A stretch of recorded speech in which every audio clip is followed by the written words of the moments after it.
All right, here we are at Chapter 4, Civil Liberties and Public Policy. Very interesting concepts in this chapter. We're obviously not going to cover everything. It would take many more hours than you'd want to spend. But what I would suggest you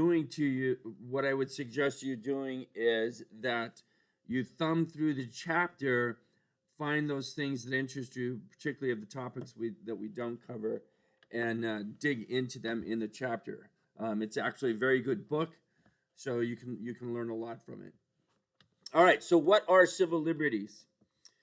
Civil liberties are constitutional and other legal protections of individuals against government actions. Said very simply, it is restraints on government actions. There are certain things that the government cannot do to you in our government, in our society. You travel abroad, that is not the case. Most of these civil liberties are found in the Bill of Rights. There are a few in other places in the Constitution, such as Article 1, restraints against habeas corpus, ex post facto laws, but most are found in the Bill of Rights. So if we have these civil liberties, if we have the right to free speech, if we have the right to a fair trial, if we have the right to exercise our religion, why is it that they ever become an issue? Why is it that there are issues that relate to those things? And the reason there are issues is because sometimes the rights themselves are in conflict. So if you look at the right of freedom of speech, it may get into the right of a fair trial. How so? Well, if the press's right to speak about what is going on informs the public about issues that would be inappropriate or inadmissible would be the better word, inadmissible in a court of law, that freedom of speech of the press gets in the way of the fair trial of the defendant. Let me give you a for instance. There was a case, and if you've ever seen the movie The Fugitive, the basic premise of this movie is based off this case. There was a case where there's this famous surgeon in Ohio. He and his wife come home one night from a gala, and this is in the day before garage door openers, and he's pulling the car in the garage. When he gets in, he claims that his wife is being murdered by a one-armed man. And she's being attacked, and she gets attacked, and she actually does end up dying. And he's eventually charged with her murder. He is convicted, and on appeal, he argues that his right to a fair trial was prejudiced against all the media coverage of the trial. And so the jurors had information prior to coming into court that the court deemed inadmissible to consider as evidence. So the argument was, how could they distinguish between the two in their deliberations? And the verdict was overturned. So you see there, these rights can come into conflict with each other. Sometimes the rights come into conflict with each other because there are cultural issues. And you'll see this later on in the lecture. But for instance, Jewish beliefs don't believe in Christ as the Savior of the world. And some Jews understandably take offense when a creche or a nativity scene is placed in the public square, and tax dollars are used to purchase it, support it, to set it up, to tear it down, etc. So you have cultural conflicts that come into play that may cause issue with these civil liberties, with these rights that we are guaranteed against government action from. Okay. In theory, Americans support civil liberties in the abstract, but when it comes to concrete cases, their support can weaken. So if we take the idea of free speech, but what about the KKK and freedom of speech? Do we really want them to have free speech? So in the abstract, we want it, but when it comes to concrete cases, we don't. For a long time, atheism, people were reluctant to accept that they should have the right to free speech or same gender relationships, and so particularly in schools, teaching about that became very problematic.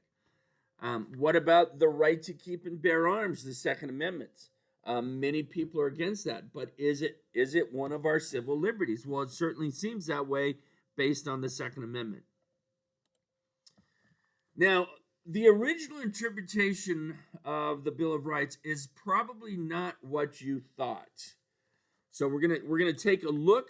We're gonna take a look at this stuff and how it developed. All right. So I'm gonna read you the facts of this case, and I'm gonna ask you the question how you would rule. So this is in 1833, about 44 years after the Constitution went into effect, and this is what went down in Baltimore. Barron sued the city for ruining the use of his wharf in Baltimore Harbor.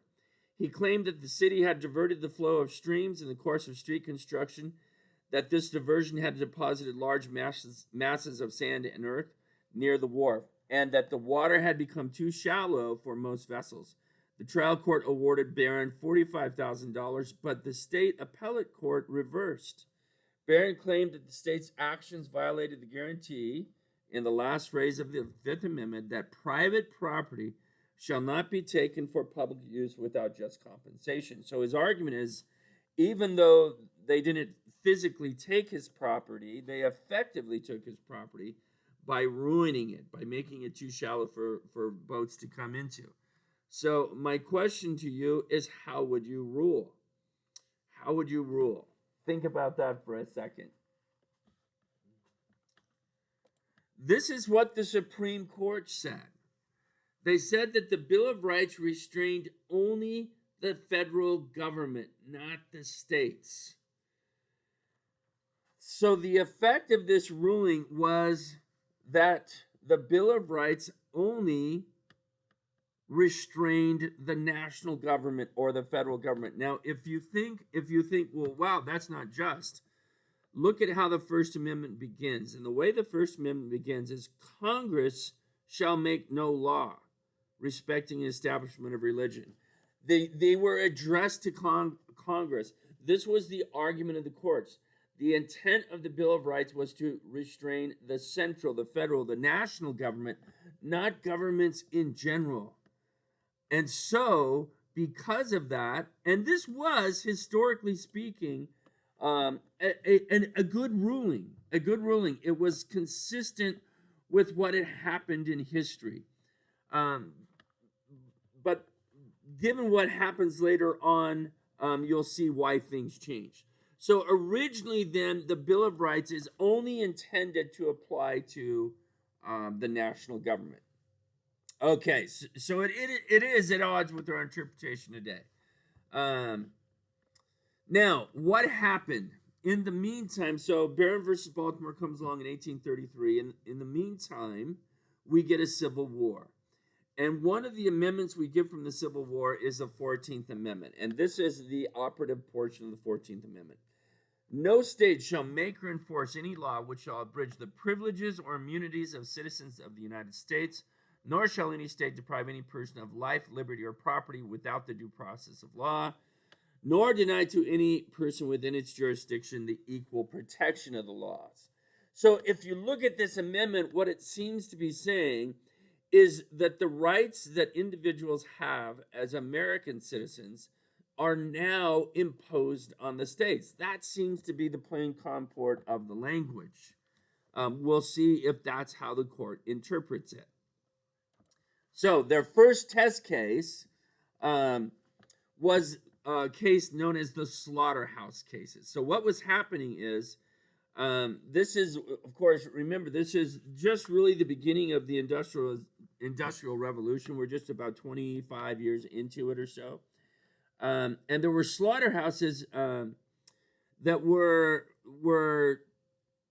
what individuals were doing when they were slaughtering livestock was they were literally just putting the entrails, the guts, into rivers and floating them downstream to get rid of them, to get rid of them, and that took care of their problem. But and so these butchers who were not, and so to deal with that issue, let me back up. To deal with that issue, what the Supreme Court did was, what the state did was they said, okay, we're going to pass a law and we're going to regulate this. And the way we're going to regulate it is we're going to create, we're going to give exclusive right to slaughter, butcher animals to the Crescent City Moon and Livestock Landing Company. But they can, other butchers can charge, but they'll have to do it at their facility, or other butchers can slaughter, but they'll have to do it at this Crescent Moon's and Livestock Company's slaughterhouse, and that way, and they'll have to pay them a fee.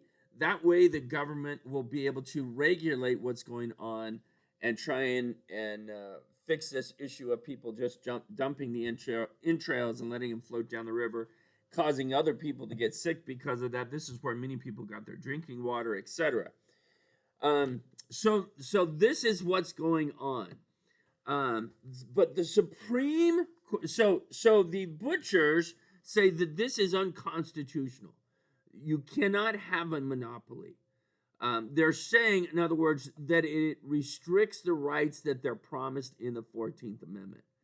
The court disagrees, and the reason they disagree is not because of what makes sense of what I just said about why the state wanted the slaughterhouses, but they're saying the intent of the amendment here was to protect the new free man.